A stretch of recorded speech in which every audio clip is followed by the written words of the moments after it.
The Democratic leadership, the Democratic Party, the establishment Democrats, they did this to you.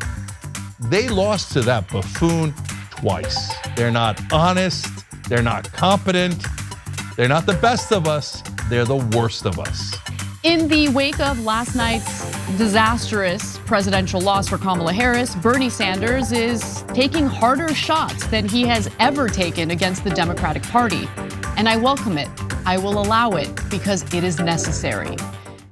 NBC News, ABC News, and CNN have all called Pennsylvania for Donald Trump. This election is over. Donald Trump is going to be the 47th president of the United States, and he has won re-election. So buckle up, brace for impact. We're going to have 4 years of anarchy and chaos. My prediction, which is not a bold one, is they're going to rob the place blind. All of his donors are going to get everything they wanted. There's going to be almost no checks on him. Last time the establishment checked him, I'm not a big fan of the establishment, but they put some brakes in the car for Donald Trump, and he's a guy who needed brakes. Now there will be no brakes in the car. Steve Bannon's back. All of the ghouls and goblins of the first administration that stayed through all of his corrupt and ridiculous demands are back. None of the people who had any sanity are back. And their first priority is going to be take. Last time Donald Trump drove up the debt by 40%, he added $8.4 trillion to the debt because he doesn't care. He's going to give away a couple more $1 trillion in corporate tax cuts. Every donor is going to get more goodies than you could possibly imagine. They'll break so many things in this country. There is no upside to that. It's a disaster, but I cannot imagine a scenario where Donald Trump does a good job and a Republican gets elected in 2028. My guess is that, someone that opposes him, the Democratic Party is so broken, I even hesitate in saying a Democrat will win. Someone will beat the Republicans in 2028 because of how badly Donald Trump is going to break this country. That's my prediction. Let's see what happens. I had no prediction in the election. As the one guy who said, I don't know what's gonna happen. One side said, oh, they're positive. The other side, they said they were positive. Turns out the Democrats who said they were so positive, as usual, were preposterously wrong, completely and utterly wrong, okay? So on this though, when I have enough information, and I have plenty of information on Donald Trump, it's going to be a disaster. But the most important part of this is the Democratic leadership, the Democratic Party, the establishment Democrats, they did this to you. They lost to that buffoon twice. So don't tell me how bad Donald Trump is. Don't tell me how crazy Donald Trump is if you lost to him twice. So because what you're doing is you're telling on yourself. You're saying, I'm so incompetent that I couldn't beat Donald Trump, who barely breaks double digits in IQ, who says the most outrageous, ridiculous things. And you couldn't beat him. And even the one time they beat him, it was by 43,000 votes in 3 swing states in 2020. This Democratic leadership knows nothing. They know nothing at all other than donors, please give us money. We'll do anything for you. We'll do anything. I'm begging you. And so you did. Kamala Harris, you did just like Hillary Clinton did. You way outraised Donald Trump. You thought money was the answer. What happened? They lost track of the ends. They just got stuck on the means. So money was supposed to be a means to an end, which is winning. But they're not even bothering to win anymore. That was the most boring, terrible campaign I've ever seen by Kamala Harris. She spent some portion of the campaign hiding out in a basement. They put Tim Walz nearly permanent basement status. They said that Joe Biden had these amazing legislative accomplishments. They never ran on him. And it turns out they weren't popular. Just like we told you here on the Young Turks. I told you those bills wouldn't help in winning an election at all. Every Democrat and every liar on mainstream media told you they were God's gift to humanity and he was FDR 2.0. I told you it'd barely make a dent. Who was right and who was wrong? At some point, you have to listen to people who have been right instead of people who have been wrong over and over again. The reason I tell you this is because there's going to be primaries in 2022 and there's going to be primaries in 2024. If the Democratic voters make the mistake of listening to these same corrupt morons that are in Democratic leadership, they will get the same result over and over and over again. We say that Donald Trump is unstable and unhinged, and I think that is true. But you know that old saying about how insanity is doing the same thing over and over again and expecting a different result? So how crazy are we if we just go back to the Joe Bidens, the Nancy Pelosi's, the Chuck Schumers, the Kamala Harris's, the Hillary Clintons, the same dumbass people who have been taking donor money, taking it and taking it and taking it and delivering no results. The Democrats have enormously popular economic policies, but they never actually pass them. They don't even try to pass them. And so then when they don't deliver for the voters, they go, him, it was their fault. And I guarantee you after this election, do you think that Kamala Harris and the rest are gonna learn their lesson? There's no chance of that. Instead, they will blame their voters first. They'll talk about, oh, the Arabs and the Muslims, they were the problems in Michigan.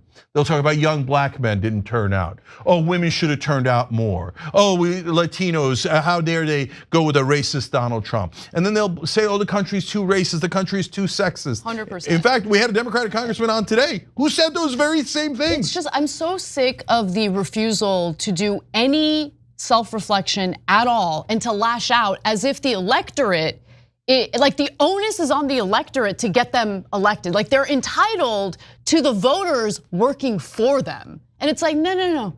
You're running to be a public servant. They have forgotten that, Cenk. No, absolutely. And so they're just totally disconnected. They're disconnected from average, everyday Americans. And that's why I think the Democratic Party has been bleeding support from, marginalized communities that Democrats purport to be the representatives of. But are you really representing them? What have you done to make their lives better? Running on a voting rights bill and encouraging like an incredible on-the-ground effort in Georgia to ensure 2 Democratic senators got elected in that runoff race, in those runoff races, I should say. Like when you don't deliver after they've put in the work, the chickens are eventually gonna come home to roost. Yeah. And so look, I get that tonight is depressing for a lot of people, but at the same time, I'm not shedding a tear for the Democrats, okay? They deserve this. The electorate doesn't deserve it, but Democrats deserve it. Yeah, Democratic politicians. Politicians, yeah, let me be specific. And so those politicians, what's coming next is they will lie to you. But here's the reality. And look, tune in any Monday through Friday, 6 to 8 p.m. Eastern. That's what we do, Young Turks on YouTube or TYT.com or all the different places we're on, right? We told you something that you probably never heard in mainstream media. So they said, oh, filibuster, we can't pass anything. First of all, Joe Biden didn't even propose the public option. He said he was going to, and he didn't. And then they said they were going to do higher minimum wage. That's the first thing Joe Biden pulled out of the bill. So there's a reality. There's a truth. Did he pull it out of the bill or didn't he? Did he propose it or didn't he? And then they said, well, voting rights. We won Georgia, we won those 2 Senate seats, and then one of the main things they promised was voting rights, right? And they said that was their first priority. It was called HR 1, right? And that bill had a provision to get money out of politics. Not perfect, but it was a good start. I told you guys on the show immediately, there's no chance they're gonna pass that bill because it has a provision to get money out of politics. There's no way they'll do that, right? And what happened? They said, oh, filibuster, parliamentarian. But the part you didn't hear on MSNBC is, but wait a minute, when it came to the debt ceiling, all of a sudden, the parliamentarian and the filibuster were nowhere to be found. They made an exemption for the filibuster that they said over and over and over that they could never make and it wasn't possible. But as soon as it was for the debt ceiling, because it was going to affect the stock market, their beloved stock market, where all of their money is and all of their donors' money is, all of a sudden the filibuster and the parliamentarian were nowhere to be found. And they lifted it and they made sure that the debt ceiling should be raised. I think the debt ceiling should be raised. I'm glad they did that. But why didn't you do it for voting rights? Why didn't you do it for higher minimum wage? Why didn't you do it for paid family leave or any of these incredibly popular policies? Because they didn't want to pass them. Because their donors don't want those bills. Look, I've said this a million times, but I'm gonna say it one more time here because it's important that you know this. If paid family leave's at 84%, if any bill's at 84%, and you can't pass it, that means you are a miserable failure of a politician. Guys, it's not that they're miserable failures of politicians. It's that they don't want to pass them. That's why they don't propose them. That's why they don't fight for them. And that's why when you're not looking, they take them out of the bills. They're crooks. They're corrupt. The number one issue is establishment versus populist. So if you're voting for an establishment Democrat, they're gonna deliver donuts for you. Nothing, nothing, nothing, nothing. And they're gonna tell you, oh, the Republicans are bad guys. Everybody's racist and sexist. You have to vote for me, otherwise you're guilty. It's all your fault. And they'll have Morning Joe and Whoopi Goldberg wag their finger at you, okay? But at the end, they won't deliver anything for you. And then when the voters say, well, I guess I'll go for the buffoon who's unhinged because at least he's promising something and you guys are promising nothing, right? Well, you can catch feelings over that, but that's what happened. And so I didn't lose 2 elections in a row to Donald Trump. The geniuses in the Democratic leadership did. They're not smart, they're not honest, they're not competent, they're not the best of us, they're the worst of us. If you don't change as Democratic voters, this is all you'll ever get. Loss after loss after loss. Eventually they'll just lose to like an actual literal baboon. And they'll be like, I don't know. I raised $2 billion from the donors. I didn't do anything at all, but I raised so much money. I don't know how the baboon beat us 4 times. Maybe an orangutan. I mean, he kind of is an orangutan, but anyway. So don't tell me they're successful. Anyone who says that Democratic leadership should be listened to, I'm going to immediately dismiss from now on. No, that means you don't know anything and you're a fool. So there's no point in having a discussion with a fool. So go ahead, Democratic establishment guys, go cry, go cry. Well, it's because of you we lost this election. It's because of you we lost to the election in 2016. So we did it your way. It's not like you didn't get your way. You got your beloved Hillary Clinton. You got your beloved Joe Biden. You got your beloved Kamala Harris. You have your beloved Nancy Pelosi and Chuck Schumer. Wall-to-wall losses. So I think we still got a race problem and a gender problem. And to win, we should have had a white guy. Especially when you lose these races, you got to beat the other team. And part of it, a lot of it's race, and a lot of it is gender. Men compete against women in sports, but worse than that, they said that they wanted to allow and pay for sex change operations of people who are in prison. John Podesta's a smart guy, and Pagala's a smart guy, and the people that ran the campaign are smart. And they do know their politics. We keep talking about how the Democrats failed, and you're saying that these are smart folks. I don't see it. I don't see it at all. I see people who lost to Donald Trump twice. I don't think that's smart. I need to stop watching MSNBC, which, Kornacki's going over all these numbers. It's depressing. Yeah. Well, I agree that you have to stop watching MSNBC. Democratic Congressman Steve Cohen joined us for a conversation during our election coverage on election night. And we wanted to revisit the conversation to show just how dedicated Democratic lawmakers such as Cohen want to, how dedicated they are to identitarianism and basically anything other than the issues that matter to the Democratic voters. That conversation, Cenk, blew me away. I was off doing another interview, so I didn't catch it live. But I want to show you how much he thinks that Democrats don't need to change a damn thing. Let's watch. I know Democrats, they won't change a thing. They won't change a thing. So no, we won't. We won't. Yeah. What? Yeah. What's amazing? So there was a lot of things that were so interesting in that interview. I'm so glad we did it because it gives you a sense of what the mindset in Washington is and what I call the Washington mind virus. Now, I'm not blaming Steve Cohen for it. He's actually been a pretty good congressman and won 10 times in a row in a majority black district. Knows how to do politics well, etc. And is an honest guy, to a fault, very honest.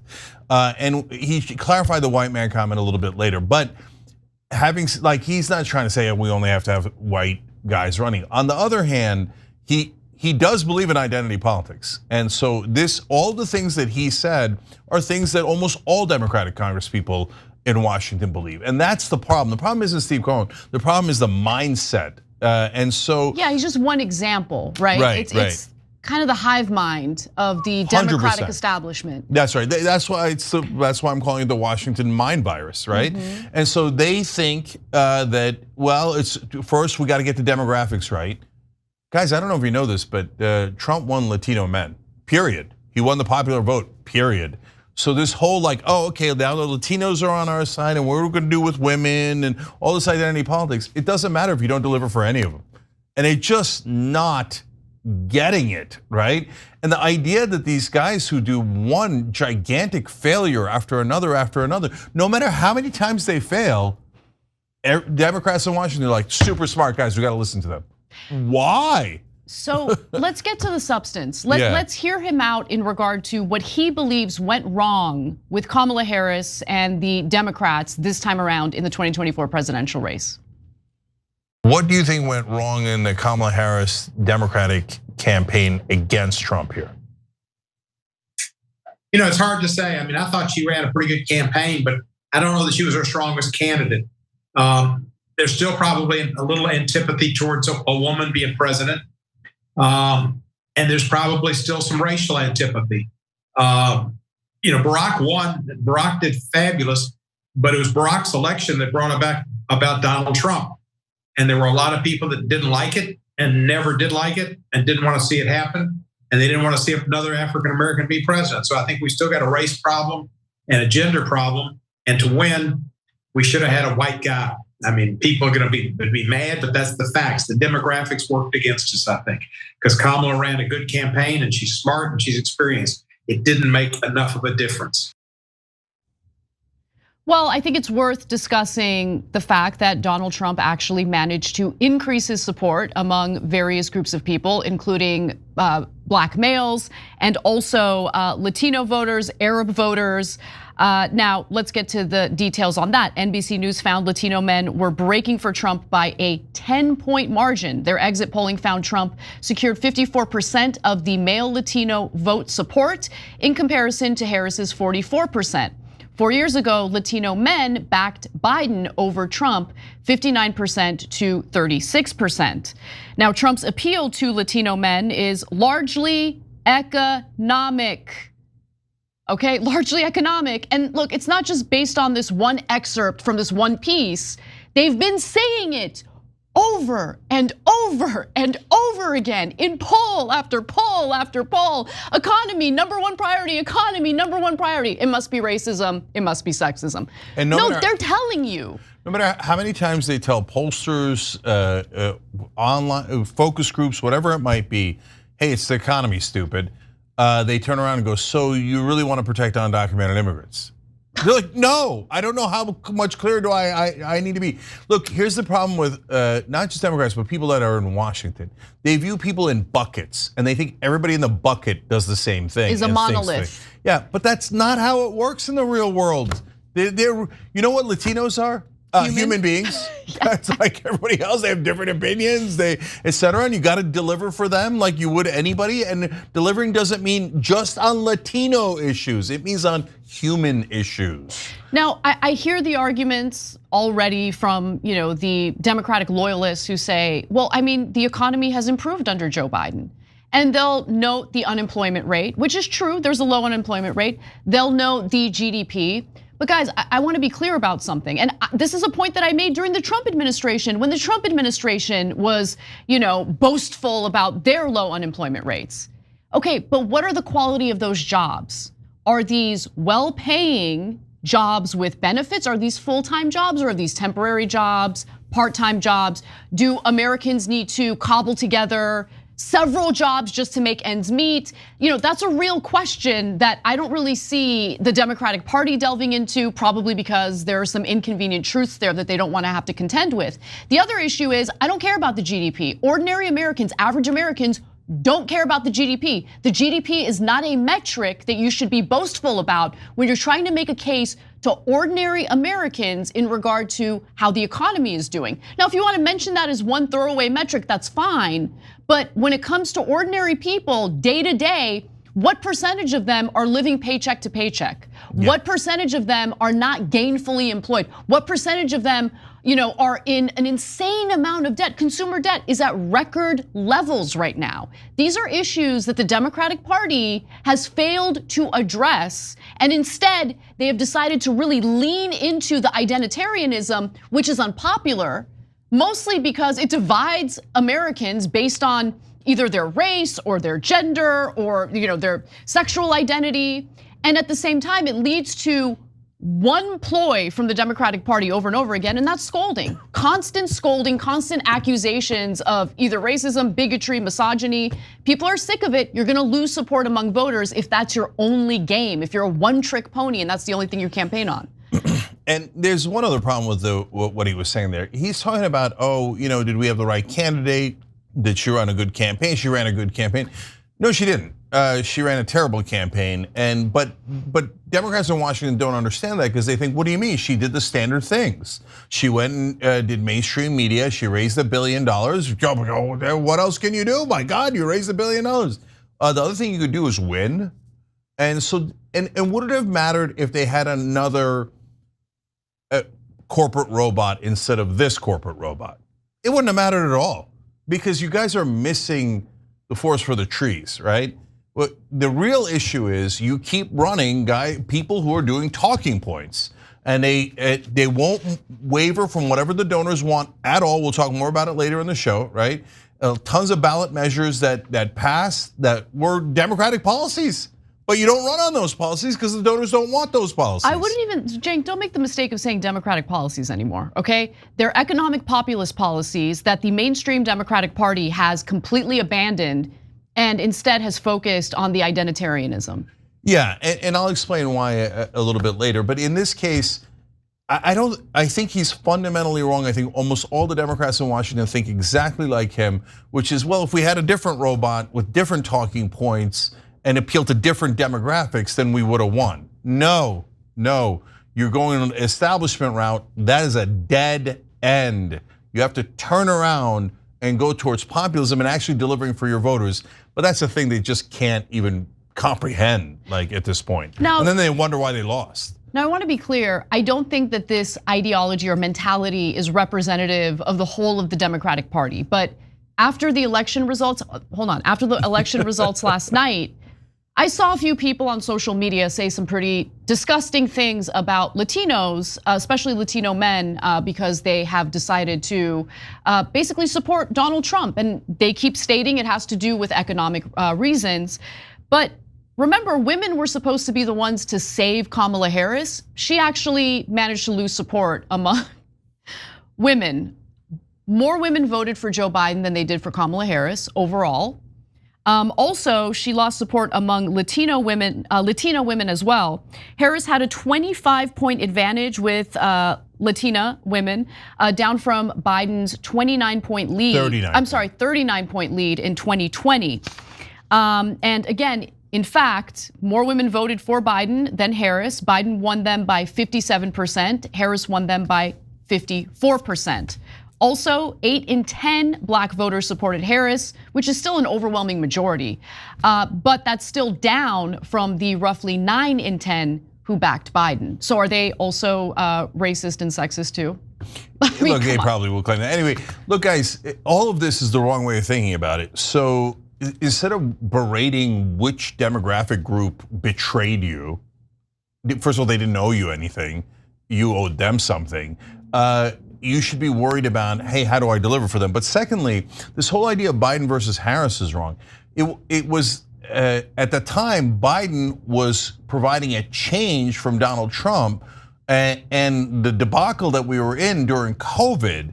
And now Kamala Harris was stuck as the incumbent party and Donald Trump was promising change. So that dynamic is so much more important than Biden versus Harris or how did Latina women versus African-American men react to the candidates. They're not reacting to the candidates, they're reacting to the times and the economic conditions that they're in. 100%. In the wake of last night's disastrous presidential loss for Kamala Harris, Bernie Sanders is taking harder shots than he has ever taken against the Democratic Party. And I welcome it, I will allow it, because it is necessary. Now, in an open letter, he slams the Democratic Party for focusing on the wrong issues while simultaneously ignoring the needs of the American people. He writes as follows: "It should come as no great surprise that a Democratic Party which has abandoned working class people would find that the working class has abandoned them. First, it was white working class, and now it is Latino and Black workers as well. While the Democratic leadership defends the status quo, the American people are angry and want change, and they're right." He continues, "Today, while the rich are doing phenomenally well, 60% of Americans live paycheck to paycheck, and we have more income and wealth inequality than ever before. Unbelievably, real inflation accounted for weekly wages for the average American worker are actually lower now than they were 50 years ago. Today, despite an explosion in technology and worker productivity, many young people will have a worse standard of living than their parents." Now to my absolute favorite excerpts from his open letter. He writes, "Today, despite spending far more per capita than other countries, we remain the only wealthy nation not to guarantee health care to all as a human right, and we pay by far the highest prices in the world for prescription drugs. We, alone among major countries, cannot even guarantee paid family and medical leave." So the reason why I love that so much is because he focuses on how much we're spending and how little we're getting in return. And honestly, it makes me think about all of the pretty little lies that the American electorate is told about, Europeans have a better quality of life for sure, and they get a much better social safety net, better social services. That's definitely true, but they pay such high taxes. What do you think the average American is doing? We're paying real high taxes as well, but we don't get nearly, even close to what Europeans get for what they pay for their taxes. Okay, what do our taxes fund, Cenk? War. War, okay. Redistribution of wealth from the bottom to the top. My favorite argument from Israelis when Americans complain about funding their war is, why are you guys complaining? You give us military aid and we use that money to buy American weapons. Okay, that is the redistribution of wealth from the American electorate, the American taxpayers, to a handful of executives who work at these weapons manufacturers and private defense contractors. Okay, that's where the money's going. It is a redistribution of wealth, something that Republican politicians complain about because they want you to believe that it's money from the top trickling down to the bottom. That's not what's happening here. It's money from the bottom that has been not trickling up, but just flooding over to the top. People who are already tremendously wealthy. And we don't have health insurance. We don't have nearly the types of social safety net programs that Europeans have. He also writes, "Today, despite strong opposition from a majority of Americans, we continue to spend billions funding the extremist Netanyahu government's all-out war against the Palestinian people, which has led to the horrific humanitarian disaster of mass malnutrition and the starvation of thousands of children." I'm happy that Bernie seems to be the only Democratic politician who hasn't forgotten about what's happening to the people in Gaza. Yeah, so first of all, Bernie, it's good to have you back, brother. Okay. Credit to Rashida Tlaib, of course, as well. Right, so what happened to Bernie for the last 4 years is, in my opinion, he believed that Joe Biden was his friend and he believed that working with the establishment would get it all these progressive policies that he believed in. I said he was being naive and they weren't gonna do any of that. And on day one, we found out they weren't gonna do any of that because they pulled his beloved $15 minimum wage as their very first act. Joe Biden said, take it out of the bill, and they did, okay? So, and then it led to a series of betrayals. And so, but he put on a happy face, and I think that he really believed it. And I think that he believed that, oh my God, we got some good things passed in the Inflation Reduction Act, et cetera. And it wasn't all bad. There were some decent things that were passed. But to me, the negotiating drug prices is a perfect example, because there's tens of thousands of drugs, and they said, oh, we're gonna negotiate prices on 10 of them eventually through 2026, and we'll start with one. Now, when you do one out of tens of thousands of drugs, that's not because you're trying to lower drug prices. That's because you're trying to pretend to lower drug prices while you actually protect higher drug prices for 99% of drugs.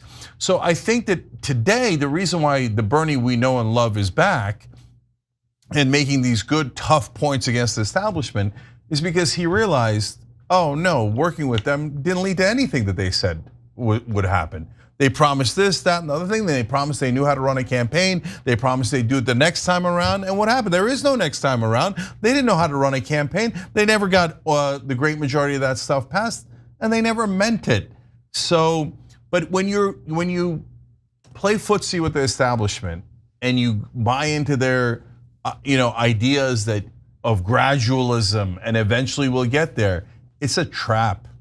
They're not ever going to get there. They don't intend to get there. So you ready for the part that you're going to love the most, Cenk? Yeah. So he gets into money in politics, which he's been talking about more and more in press interviews and things like that. But he certainly touched on it in this letter. He writes, "Will the big money interests and well-funded consultants who control the Democratic Party learn any real lessons from this disastrous campaign? Will they understand the pain and political alienation that tens of millions of Americans are experiencing? Do they have any ideas as to how we can take on the increasingly powerful oligarchy, which has so much economic and political power? Probably not. In the coming weeks and months, those of us concerned about grassroots democracy and economic justice need to have some very serious political discussions. Stay tuned." Yeah, well, I'm staying tuned. I'm curious what he's going to do, but I'm glad that he's at least let go of this fantasy that the establishment Democrats were going to win, do something positive, etc. And look, the number one reason why they don't talk about money in politics is because it would offend their colleagues. And so if you watch the Young Turks regularly, you've heard me say that a lot of times, right? And that's why even the squad went in. We said, don't take corporate PAC money. They didn't. Terrific. And we said, now go challenge your colleagues on money in politics. They're like, whoa, no way, no way. Because then they would get mad at me and that wouldn't be a good team player. We didn't send you to be a good team player. We sent you to overturn their apple cart. That's the whole point of being a progressive and fighting for the voters. So if you went there to be a Democratic colleague, but God, we wasted our time, right? So now, look, I don't know where the squad stands. I don't know if they're angry. I don't know if they realize economic populism is the right direction to go. I don't know if they've learned anything, but at least Bernie's back and he's the actual leader of the movement. And so it doesn't mean he's going to run again, but what it does mean is he can energize and unite people and get back on the right track and not kissing the ass of the establishment, not hoping and praying and pleading with the establishment that they'll do the right thing. Take them on and challenge them and say, yeah, when you take that corporate money from drug companies and you vote for higher drug prices, you're not my colleague. You're a corrupt politician that's destroying our ability to win and do positive things in the world. Several minority groups, including blacks and Latinos, did, as Donald Trump predicted, move over to his column. It is significant, but not really surprising. Donald Trump, I believe, and in speaking to a number of Republicans and Democrats, has a unique appeal to Latino voters. Most Latino voters are working class folks. And despite his crude sense of humor, despite the jokes that he makes, despite the exaggerations about his wealth and his exploits, for folks that are from where I'm from and folks that I've grown up around, that resonates. Well, Democratic operatives are desperately trying to figure out why Latino voters, in particular, swung dramatically toward Donald Trump, despite historically voting for Democrats. And they're doing this after the election took place, even though polls were indicating for over a year that this trend was happening, that the Democrats were bleeding support among Latino voters. So look, we'll get back to the very obvious underlying reasons in just a second. But first, I think it's worth looking at these record-breaking numbers, okay? What the results of the election was, what the results were, I should say, in regard to the Latino vote. So take a look at this graphic. So it shows that the majority around 53% of Latino voters still did vote for the Democratic candidate Kamala Harris in this election. But that is significantly lower than the 65% that voted for Joe Biden in 2020. So just bleeding support. Meanwhile, Trump did grow support from 32% to 45%, okay? Now, Latino men in particular made a huge swing between 2020 and 2024. So let's take a look at that. In 2020, for instance, Joe Biden won among Latino men by 23 percentage points, 59% to Trump's 36%. Fast forward to 2024, and Trump won the Latino men by about 10 points, 54% to Kamala Harris's 44%. He also won among Latino voters overall in the state of Texas. Trump captured 55% of Latino voters in the state, according to exit polls. He also won 14 out of the 18 counties within 20 miles of the border, a number that doubled his 2020 performance in the Latino majority region. So why the huge swing? What's going on? Well, some people like Sunny Hostin and radio host Victor Martinez think that it has to do with identity. Let's take a look. Latinos in Texas, a district that's 97% Latino, went 75 percentage points for Donald Trump. Why? Misogyny. It's on the border. It's the border misogyny. crisis is on their doorstep. And they were begging people to care about it for years. We need to take some lessons. That's what that was. And I will dare to say that is the Latino man who wouldn't want a woman president. I mean, you and I had this discussion before, and I have audios from the Latino men who were calling my show telling me that they wouldn't vote for her just because she was a woman. And that is unfortunately, but that's part of the Latino culture, right? Where the Latino, the man is the one, the provider, and we're the boss. And we still unfortunately have a lot of Latinos with that mentality where the woman belongs in the kitchen. That is a reality of the Latino male chauvinist culture. And I think that's exactly what happened. Martinez has no idea what he's talking about. Some inconvenient facts for him. For instance, the fact that in 2016, Hillary Clinton won Latino men by a 31-point margin. Game over already, but wait till you see more.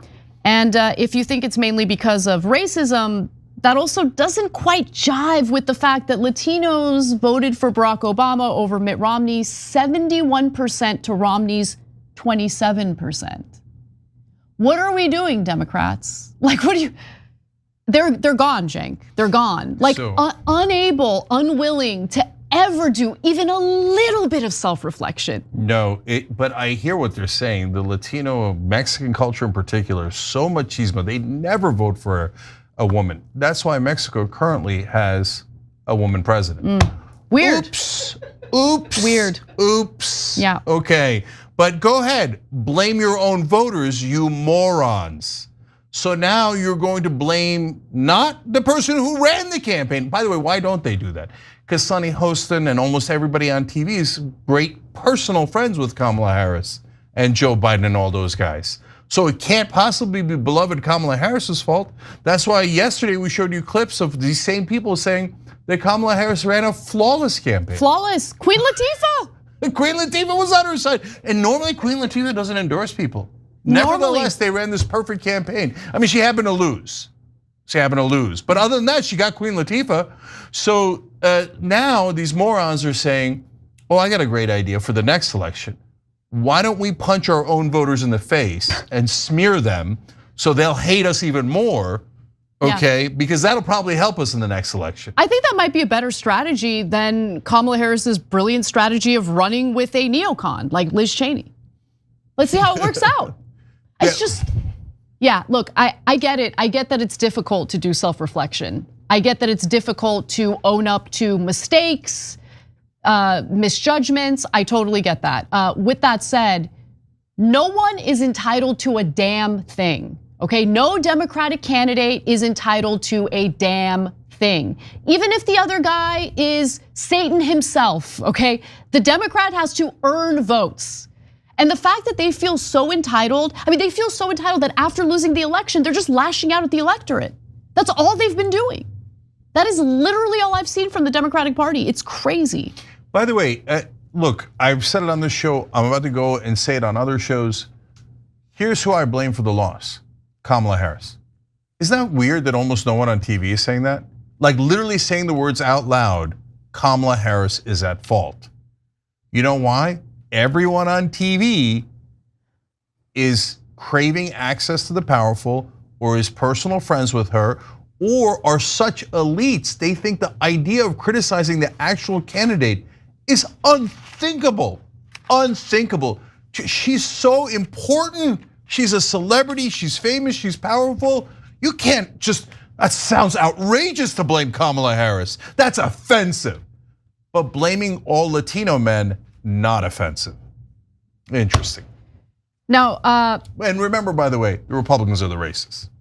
I know it's now others, including political science professor Geronimo Cortina, who has a fun name, I love it, do have a different and, in my opinion, obvious theory. He says that Latinos are saying, I don't care what Trump says. I want to be able to pay the bills. Ding, ding, ding, ding. We finally have a winner. I want to be able to send my kid to college. I want to pay the mortgage to afford a new car. Oh, it turns out they're human and are just like everyone else. Yeah, exactly. And CNN contributor Boris Sanchez, who we heard from earlier, he says the Democrats have failed to effectively message to Latino voters. Let's hear more from his argument here. Despite the exaggerations about his wealth and his exploits, for folks that are from where I'm from and folks that I've grown up around, that resonates more so than the strong man. Not just the strong man, but a figure that has succeeded in capitalism, that has wealth that he flaunts, versus the conversation that they hear often from Democrats about Latinx or Latinx. I don't know how to say it. No one where I'm from knows how to say that word. They don't use it. And so in conversations that I've been having with Republican operatives today, they've pointed out that a lot of it just has to do with conversation, the way that conversations are held. And actually, I spoke with one Democrat moments ago, a Latino operative who said, we need to rethink the way that we talk to folks, specifically Latinos. And he asked point blank, are we actually talking to these voters? I don't know, personally, I'm surprised that the Latino community in America didn't enjoy the fact that white activists were trying to, single-handedly change their entire language. Weird, weird. Look, if I go to Washington and I talk to Democrats who are Latino, sometimes they'll use Latinx. And good people sometimes use Latinx because they were told that it was the less offensive thing to say, right? And so that gets put out there, I get it. You go talk to real Latinos, I lived in Miami, I lived in LA, and I'm just a person in the world. So of course we, in America, I know tons and tons of Latinos. I've never heard one person say Latinx in that community, right? Yeah. It's just absurd, it's absurd. So look guys, it's not like the Republicans didn't say their own racist things against Latinos. Are you kidding me? Island of garbage, et cetera, a million things that Donald Trump said after the hurricane. But when you say Donald Trump is a racist against Latinos, and then after he wins Latino men, and then you turn around after the election and you say it's Latino men's fault because they're sexist and have the wrong culture. Okay, well, at a bare minimum, it turns out you're both racist. So what happened to like disadvantaged communities and vulnerable communities and taking care of those communities? No, the minute you lose an election, you blame them. So, by the way, black men are next. So hear me now, quote me later. They started that a little bit on election night and then they reeled it back in because they were a little worried, but they're not gonna be able to help themselves. Oh, a lot of young black men went to Trump too. Now let's blame, don't just blame Latino men, blame black men too. Yeah, scold them more because it did work out real well in this election cycle. Look, there is a silver lining to all of this, okay? The Democratic Party, because they wanted the donor money, because they wanted to be friendly with the corporate interests, started running not on economic populism, not on improving the lives and the material conditions of their voters.